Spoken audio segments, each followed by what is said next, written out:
देखिए भाई, अब जो बीजेपी की अभी करंट के हालात है, मुझे तो यूपीए 2.0 दिख रही है इसके अंदर।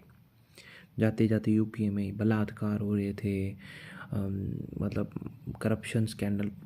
जो पीएम कौशल विकास योजना स्कैम है, ये तो बहुत बड़ा स्कैम है। सीएजी की रिपोर्ट बोलती है कि 10,000 करोड़ का स्कैम है। मतलब कि अब ठीक है, 10,000 करोड़ तो टोटल होगा, उसमें से कितना स्कैम है वो देखेंगे आगे।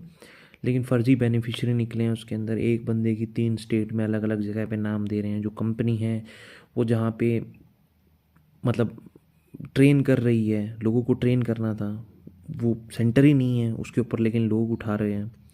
31 लाख लोगों को मिली नहीं है। अकाउंट नंबर 111111 ऐसे हैं, मोबाइल नंबर 1111 ऐसे दे रखे हैं, ABCZ ऐसे करके नाम दे रखे हैं। तो ये फ्रॉड तो बहुत बड़ा है। ऊपर से अडानी अडानी को ये दिए ही जा रहे हैं, जो भी कुछ है टेंडर है अडानी मतलब देते हैं। हम पहले भी देते थे, लेकिन अब फाइनली लोगों को पता चल रहा है ये करप्ट तो भाई है। करप्शन में तो कोई बात ही नहीं है। अब राजस्थान के देख लो आप, MLA रिश्वत मांगते हुए पकड़े गए हैं। और लेकिन उसके ऊपर ये जो धब्बा लगा है बलात्कार, मतलब एक तो सेंगर का बेल केस है, उसने तो दिल्ली हाई कोर्ट के जजों के ऊपर सही में बहुत गुस्सा है मेरे को। अब बोलते हैं कि उनके एक्सेप्ट कर लो। कैसे एक्सेप्ट कर लें यार?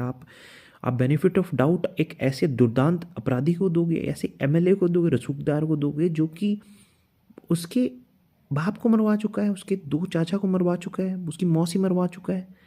मतलब वो पीड़ित को बिल्कुल ही दूसरी बार गैंग रेप कर रहा है सिस्टम। सिंपल सी बात तो यही है। और केजरीवाल और इसके पीछे तो ये हाथ धो के पड़ गए थे। जैसे ही वो अप्लाई करने जाता, उसके एप्लीकेशन के ऊपर स्टे ले आते थे ये। लेकिन सेंगर और ये जो दूसरा अंकिता भंडारी केस है, इसमें कोई न्याय नहीं है। क्यों? क्योंकि इनके बंदे इन्वॉल्व है इसके अंदर, इनके MLA इन्वॉल्व है। तो भाई बेटी बचाओ बेटी पढ़ाओ तो तुम्हारा भी सही नहीं है। और ऊपर से प्रदूषण के ऊपर, अरे भाई गोदी मीडिया तो भाई तुम तो महान हो। प्रदूषण के ऊपर कोई बात ही नहीं करने को तैयार है। ये वंदे मातरम के ऊपर डिबेट कर रहे हैं, पूरे पूरे दिन डिबेट कर रहे हैं वंदे मातरम के ऊपर। इसके यही मणिपुर में हुआ था। मणिपुर के टाइम पे भी मैं इनको यही, मतलब मैं तो क्या ही छोटा सा आदमी हूँ भाई, लेकिन मैंने देखा था कि वहाँ पे जब मारकाट चल रही तब ये पार्लियामेंट बंद कर करके भाग रहे थे। फटाफट आते हैं, एक दो बिल लाते हैं और फिर वापस चले गए।